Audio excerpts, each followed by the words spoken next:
Bolsonaro a utilisé le gouvernement pour protéger son fils, Sergio Moro. Par exemple, il n'a pas opposé son veto à certains articles de la loi anticrime que Sergio Moro lui avait demandé de rejeter et il ne l'a pas fait pour favoriser son fils parce que son fils en bénéficiait. Il y a eu une loi qui est passée qui a paralysé toutes les enquêtes sur le blanchiment d'argent au Brésil parce qu'il s'agissait d'une mesure provisoire destinée à bénéficier à Flavio Bolsonaro et à Sergio Moro. Parle de ça et on va aussi écouter un petit extrait pour que tu vois comme c'était différent dans le passé. Donc le premier signe a été celui-ci. Le gouvernement a œuvré pour que le COAF retourne, qu'il aille au ministère de l'économie, d'accord? Ensuite, il y a eu une décision de la Cour suprême qui a bénéficié au fils du président. Elle a arrêté une enquête, c'était une injonction d'un des juges. Le gouvernement ne voulait pas non plus qu'on touche à ça. Le problème, c'est que cette injonction arrêtait toutes les enquêtes sur le blanchiment d'argent dans le pays. Elle arrêtait tout et le président ne voulait pas qu'on y touche. Le président m'a dit comme ça, Moro.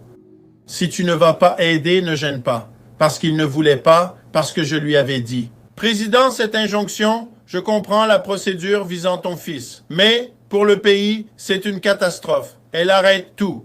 Il ne voulait pas que je travaille là-bas contre l'injonction de la Cour suprême. Bien sûr, je ne suis l'avocat de personne pour interférer dans le procès du fils du président. Mais quand il y a une décision judiciaire qui affecte tout le système, là, le ministre de la Justice doit agir. Ensuite, il y a eu cette décision que j'ai ensuite désobéi. Franchement, on ne peut pas accepter un tel ordre, n'est-ce pas? Cette injonction a ensuite été annulée, les procédures sont restées bloquées environ 4 mois, car il était impossible de nuire au fils du président, ce qui est absurde. Il doit répondre au procès, et s'il est innocent, qu'il le soit. Voilà, donc comme ça, tu te souviens d'autres épisodes liés à Sergio Moro, n'est-ce pas? En évoquant encore une acrobatie juridique qu'il a dû faire au sein du gouvernement, un autre qui ne vaut rien puisqu'il revient avec Flavio Bolsonaro, mais c'est quand ils se disputent qu'on découvre le fond de l'affaire. Et on a justement découvert ces dessous-là. Tu te souviens du commissaire qui a demandé l'enquête contre Ricardo Salles ici à cause de l'exportation illégale de bois ou du trafic de bois, n'est-ce pas, de la contrebande de bois? Enfin, il a demandé une enquête contre lui à la Cour suprême fédérale. Pourquoi? Salles étant député fédéral, il le reste et ne peut être enquêté qu'avec l'accord de la Cour suprême. Il a aussi été surintendant de la police fédérale en Amazonie. Il a signalé, il a informé du crime à la Cour suprême fédérale pour que la Cour suprême autorise l'ouverture d'une enquête. Quel a été le résultat? Éloignement immédiat du commissaire de la superintendance de la police fédérale de l'Amazonas. Le gars a cessé d'être le chef de la police fédérale de l'Amazonas parce qu'il a dénoncé le grand ami de Bolsonaro et il a dit pardon. Et il a dit qu'il n'allait laisser personne de sa famille ou de ses amis se faire avoir. Donc, cette histoire de Jacques Wagner, elle est grave, elle est importante, elle est préoccupante. Je crois que l'enquête doit avancer, mais il faut aussi rester attentif aux différences fondamentales entre les gouvernements, n'est-ce pas? Un gouvernement qui essayait de protéger tout le monde, essayait de saboter les enquêtes, de saboter les commissaires, les enquêteurs, et un autre gouvernement qui laisse la police travailler, peu importe qui soit attrapé par elle, n'est-ce pas? D'ailleurs, tu vois, c'est André Mendonça, un bolsonariste, qui dirige les enquêtes en tant que rapporteur à la Cour suprême fédérale. Donc, maintenant, l'opposition peut mettre la police fédérale pour enquêter sur qui elle veut, parce qu'ils ont un ministre qui est à eux, et ce ministre obéit aveuglément à Jair Bolsonaro. Jair Bolsonaro a déjà déclaré qu'il compte 2 membres à la Cour suprême fédérale, les ministres Cássio Nunes Marques et André Mendonça.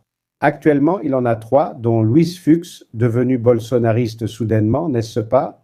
Il n'était déjà pas terrible, mais soudainement, il est devenu complètement bolsonariste. Donc, il en a 3, il a 30%, 3 à la Cour suprême fédérale, Bolsonaro, et il le dit ouvertement. Pourquoi? Parce que les gars lui obéissent, donc ils essaient de mettre le PT dans le même sac, n'est-ce pas? La presse traditionnelle, l'opposition, le pro, l'enquête elle-même essaient de mettre le PT dans le même sac que la Banque Master.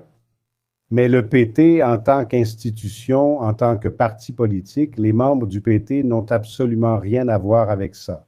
C'est une personne, et même là, une seule personne. On n'en est pas encore sûr, mais de toute façon, les soupçons sont forts et il faut en tenir compte. C'est le premier membre du PT pris dans le filet. Plus de 100 poissons bolsonaristes sont déjà pris dans ce filet. Si tu continues, tu verras qu'une centaine sont piégés par la Banque Master, non? parce que tout le monde le corrompait, mais d'un côté, il y en avait très peu, de l'autre côté, il y en avait beaucoup, n'est-ce pas? Donc là, on voit la différence fondamentale d'une période à l'autre et aussi autre chose. Celui qui a découvert ce scandale, c'est ce gouvernement. Celui qui a liquidé la Banque Master, c'est ce gouvernement. C'était la Banque centrale de Gabriel Gali, sur recommandation de Lula, parce que Roberto Campos Neto, qui avait été nommé par Bolsonaro, non seulement n'a rien fait, c'est lui qui a donné l'autorisation à Volcaro de devenir banquier. C'est lui qui a autorisé la banque Volcaro à commencer à opérer comme banquier. Et au moment où ça a chauffé, que la Banque Master était en faillite et essayait d'être vendue à tout prix pour échapper à la crise. Roberto Campos Neto est resté silencieux. Il n'a rien fait, il n'a pas pris les mesures que Galipolo a prises, qui est allé là-bas et a liquidé. Il a réglé le problème, liquidé la banque et alerté la police fédérale. C'est ce gouvernement qui a fait ça, c'est ce gouvernement qui a agi pour que cela fasse l'objet d'une enquête. Et si aujourd'hui on parle de Jacques Wagner ici, c'est parce que la police fédérale peut travailler librement, sans entrave.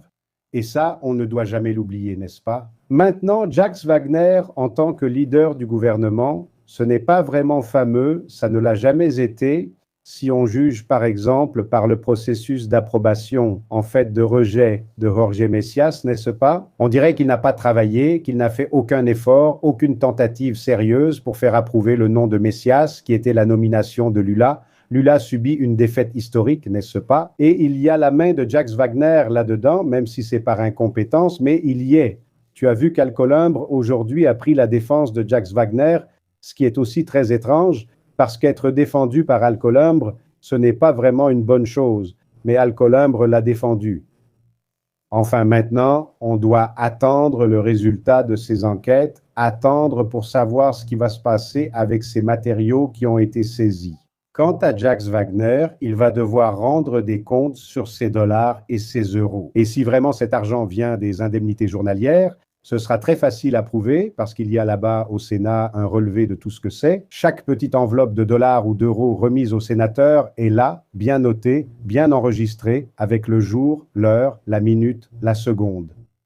Alors, ça, c'est différent de Sosthenes Cavalcante, qui n'a toujours pas expliqué comment il avait ses 479 000 dans un sac, n'est-ce pas?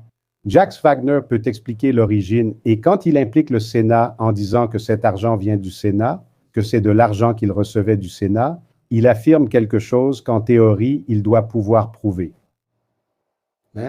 Sosthenes a donné une explication, et c'est resté comme ça. Il a dit qu'il avait vendu une maison, et voilà, ça s'est arrêté là. Ensuite, cette maison a été enregistrée. La vente a été enregistrée après l'épisode de la découverte de l'argent. Autrement dit, cela a peut-être été fait pour dissimuler et couvrir. Ça a pu arriver, non? Mais le fait est que maintenant, Jacques Wagner va avoir l'occasion de s'expliquer. J'aimerais qu'il fasse cela en dehors de son rôle de chef de file du gouvernement, pour ne pas contaminer le gouvernement, pour ne pas contaminer la campagne, pour ne pas contaminer le moment qui est positif, n'est-ce pas? Parler d'un moment positif, demain, il y aura un nouveau sondage d'Atafola et il sera déjà en retard à nouveau, il sera déjà dépassé parce qu'il y a un nouveau fait et le sondage ne l'a pas pris en compte, n'est-ce pas? Et c'est là que je veux voir le résultat des prochains sondages parce que celui qui sort demain, on va en parler, c'est Datafola, un sondage important, l'un des plus crédibles. Mais encore une fois, dépassé par les faits, il publie déjà le sondage périmé, n'est-ce pas? Je ne sais même pas si vous publierez ce sondage demain, car la semaine prochaine, il faudra déjà en faire un autre, comme la dernière fois. Ils en ont fait une, puis est arrivé le scandale de Flavio. Ils ont dû refaire un sondage en une semaine et devront sans doute recommencer, car celui-ci ne prendra pas en compte le résultat de cette affaire Jacques Wagner. Le résultat de cette histoire de Jacques Wagner. C'est ça, les amis. Bon,